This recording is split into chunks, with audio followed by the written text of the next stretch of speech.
Alright, what are we doing today, Mike? Alright, welcome to another episode of Poor Man Mods. Today, we're going to show you how to put a bell housing off of an SR20 transmission onto a KA24. Now, the reason we're doing this is you've seen the videos of us rebuilding this KA, and the transmission originally out of the motor, or out of the car, this guy right here, we're pretty sure it's bad, so we got a new transmission. We got a transmission out of a 240 from, or I guess a 180, I guess, from Japan. It's the SR20 transmission. Yep. And so we're using that transmission, but that won't bolt up. So we're using his stock bell housing on the SR20 transmission, which is right over there, fully assembled.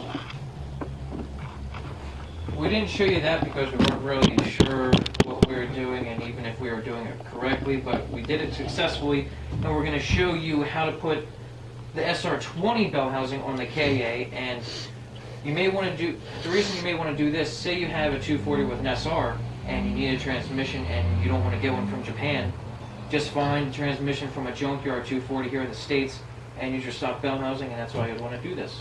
And I don't think there's many write-ups or anything out there, so this is why we're showing you. Yeah, there's not many write-ups on really anything about how to switch them out. So today, SR bell housing on a KA transmission. Now, what tools will you need, Mike? Snap ring pliers, pry bars. You're going to need pry bars, screwdrivers, hammers. I think that's it. 2 people. Definitely 2 people. Definitely 2 people. Socket, 14mm socket. You have 12 14 millimeter. millimeter socket and a 10 millimeter socket. Yep. 12. And a 14. Whatever. Just watch. Just watch.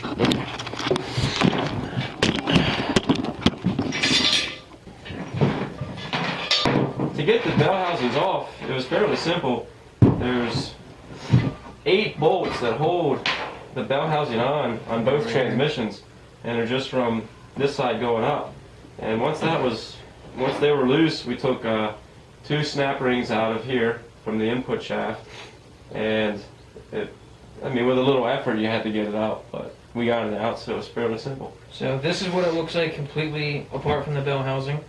And when you put the bell housing on, you want to put a new gasket here, whether an actual gasket made for this or RTV silicone or whatever, but we're not doing that because we're actually not using this. We're just showing you guys how to do this.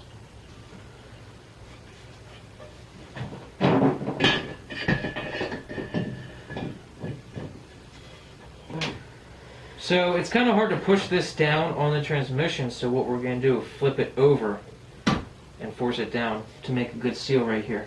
Yeah. I just did it again. Just did it again.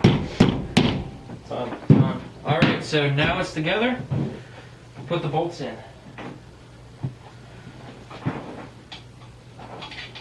Wrong way.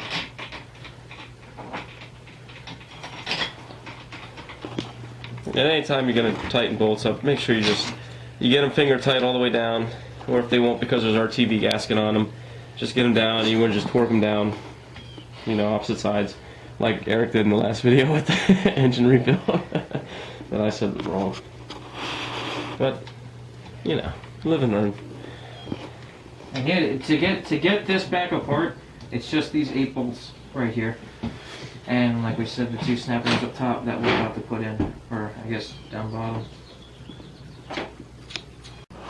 And also you're going to have to put, I guess, the speed sensors and one other neutral safety switch, I guess, right here. Is that what it is? So you got to put the speed sensor neutral safety switch back in once it's together.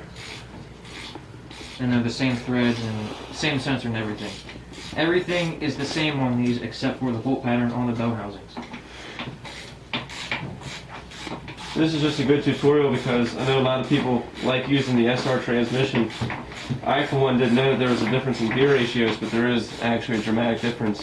The gear ratios in an SR transmission are shorter. Alright, so since Dan's on the phone, he's not helping me. I have to flip this over myself. And I have to put the snap rings in. Hey, I'm back. And this sometimes you have to pull this up and push the bell housing down a little bit to get this ring right here to put the snap ring in. You can't push the bell housing down now. It's already mounted to it. Yeah, you got to pull this up. Okay. This input shaft, we'll pull up a little bit to get the groove around there. And then you take these crappy snap ring pliers. You want some? Hold on, butthole. There you go. Boom. There. Snap ring plier, or snap ring in one. Yep. Snap ring one in. Okay, so once you got this ring in, go ahead and put your second one in.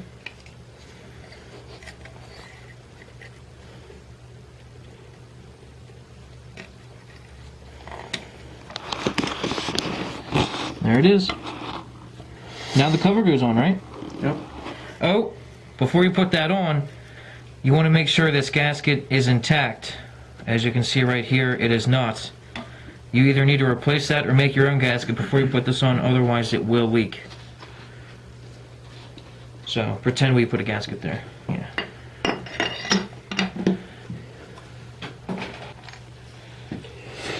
Eric, what is this piece? Where? When? There. He'll be there. So he'll be... Wait, will he be there or will he be there? Well, he'll be there. He'll be there or be there? No, he'll be there. He'll be there? Yeah, he'll be there. Or will he be there? He'll be there. So, No, he'll be there. So he'll be there? He'll be there. Alright, okay. I'd go for a gelati. Or a custard. Uh-huh. Oh, What? a gelati? Holy shit. Got you good, you fucker. If anyone can guess what movie that's from, we'll give you 10 points. Towards what? Awesomeness. Okay. Dude, everybody knows that. No, you'd be surprised. Alright, whoever comments on this first gets a free sticker. And answers it correctly what movie it's from. Yeah, A free sticker and a free pen. Oh shit. Oh man. Might as well throw a magnet in there too. Yeah, okay. Magnet too. So, we don't have the clutch fork here, which would come in here and pivot here and move the throwout bearing. We also don't have the paste that goes on the throwout bearing to go on the clutch fork. But to do this, if you want, it's all on the other transmission. if you wanted to replace a throwout bearing, you have to press the thing out this way.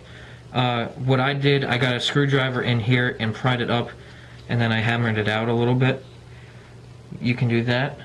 Then you can use a vise to press it back in. Yeah, we used a vise to press it in, and it's just going to go here, and then the fork is going to come right here and move it up and down like that. And make sure you always grease it. Make sure you grease it, and then once you do that, this transmission, once the clutch and flywheel's on the motor, it's ready to go on. The SR. Should be a good day. Should be a good day. Too bad we're not putting this on an SR, but we're putting that one. On a KA. This is the clutch fork that we were talking about. Complete transmission. It's a good idea before you do this, drain it as much as you can. It will make for a much easier cleanup afterwards. Yeah, we had puddles. Yeah, as you can see, we have a big puddle there, a gigantic stain there. So just drain it as much as you can. You got transmission stain. Yeah, on just- shit. So that concludes this episode of Poor Man Mods. I hope you guys learned how to put an SR20 bell housing on a KA transmission. See you next time.